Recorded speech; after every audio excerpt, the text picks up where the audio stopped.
It was a dark and stormy night, and Emily was driving down a deserted road on her way home from a late shift at work. She had always been uneasy driving in the dark, but tonight was different. The storm had grown more intense and the rain was coming down in sheets, making it nearly impossible to see. Suddenly, Emily's car hit a deep pothole and she swerved off the road, crashing into a ditch. Shaken but unharmed, Emily stepped out of the car and surveyed the damage. The rain was still pouring down, but she could make out a faint light in the distance. Hoping to find help, she trudged through the mud towards the light. As she drew closer, Emily realized the light was coming from an old, abandoned mansion on a hill. It looked like it hadn't been lived in for decades, but desperate for shelter, she climbed the hill and approached the door. The door creaked open with a loud groan, revealing a dark, dusty interior. Emily hesitated, but the rain was starting to soak through her clothes and she had no other options. She cautiously stepped inside and called out, but there was no answer. As Emily explored the mansion, she became increasingly uneasy. The furniture was covered in cobwebs and the air was thick with dust. Every room was eerily quiet, except for the sound of something scratching at the walls. Emily tried to ignore the noise and find a dry place to rest, but as she climbed the stairs to the second floor, she heard something new. A low, guttural growl that sent shivers down her spine. She froze, but the growling continued, growing louder and more aggressive. Emily felt something hot on her neck, and when she turned around, she saw a pair of glowing eyes staring back at her from the darkness. Terrified, Emily ran down the hallway, her heart racing as the growling grew louder and closer behind her. She reached the end of the hallway and found a small, dusty room with a door that wouldn't budge. With no other options, Emily barricaded herself inside, praying that the creature wouldn't be able to get in. The growling continued outside the door, getting louder and more insistent with each passing moment. Just as Emily thought she couldn't take it anymore, the growling suddenly stopped. The mansion fell silent once again, except for the sound of something breathing heavily just outside the door. Emily didn't dare move, but she could feel the creature's presence just inches away from her.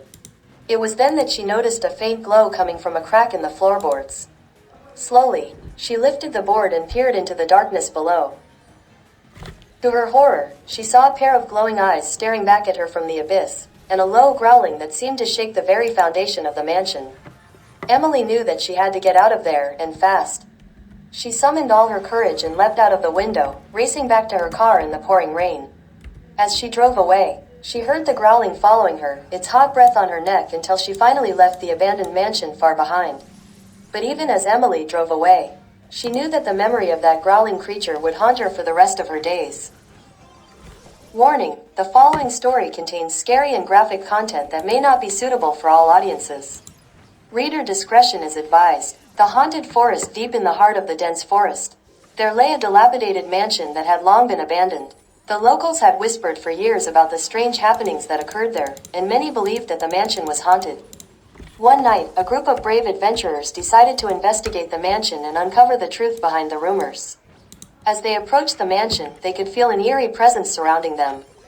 The once beautiful mansion was now nothing more than a decaying structure, with vines crawling up its walls and cobwebs covering its windows. The group entered the mansion, and they were immediately hit by the stench of decay and rot. The inside of the mansion was even more ominous than the outside. The wallpaper was peeling, and the furniture was covered in dust and cobwebs. The group heard strange noises, footsteps, and whispers that seemed to come from nowhere, and they became increasingly nervous and frightened. As they explored the mansion, they found a secret door that led to a hidden basement. The stairs creaked with each step, and the group descended into the darkness, holding tightly to their flashlights. The basement was colder than the rest of the mansion, and the walls were covered in slimy moss. In the middle of the room, there was a large stone altar surrounded by strange symbols and candles. Suddenly, they heard a loud noise, and they turned to see a figure standing in the shadows. It was a ghostly apparition, and it was staring at them with malevolent eyes. The group tried to run, but the door was locked from the outside, trapping them inside the basement with the apparition. The apparition began to move towards them, and they could hear its heavy breathing as it drew closer. The group tried to fight back, but their weapons were useless against the ghostly figure. They were no match for its supernatural strength and power. One by one, the members of the group fell, and their screams echoed through the mansion. The next day, the locals found the mansion empty, with no sign of the brave adventurers who had dared to enter. Some say that they were trapped inside the mansion forever, doomed to wander its halls as ghosts themselves. while others believed that they were taken by the evil spirits that haunted the forest. To this day, the mansion remains abandoned, and the forest around it remains haunted by the evil spirits that roam its grounds. No one dares to enter the forest after dark, for fear of falling prey to the same fate as the brave adventurers who had dared to investigate the haunted mansion. The old doll Emma had always loved her old porcelain doll. It had been a gift from her grandmother when she was just a baby, and she had never been without it. However, as she grew older, strange things began to happen. The doll's eyes seemed to follow her wherever she went, and sometimes she thought she could hear it whispering her name. One night, she woke up to find the doll sitting at the foot of her bed, staring at her with its unblinking eyes. From that night on, Emma never played with the old doll again. The mysterious room. When Sarah moved into her new house, she discovered a locked room in the basement. No one knew how to open it, and the real estate agent had never mentioned it. Sarah was curious, and one night she managed to pick the lock. Inside, she found nothing but a small wooden box. When she opened it, she found a strange black stone that seemed to pulse with a sinister energy. From that day on, Sarah began to experience terrifying nightmares and strange occurrences around the house. The lonely road. Jane was driving home late one night when she saw a figure on the side of the road. It was a man, and he looked lost and afraid. Jane pulled over to offer him a ride, but as soon as he got into the car, she felt a sense of unease. The man didn't speak, and his eyes never left the road. Suddenly, he reached out and grabbed the steering wheel, sending the car careening off the road. When Jane looked back, the man had disappeared, leaving her alone and terrified in the darkness. The disappearing house. Emily had always been fascinated by the abandoned house on the edge of town. One day, she decided to explore it, but when she entered, she found herself in a completely different world. The walls were covered in strange symbols, and the air was thick with a foul smell. Emily tried to leave, but the door was gone, and she was trapped.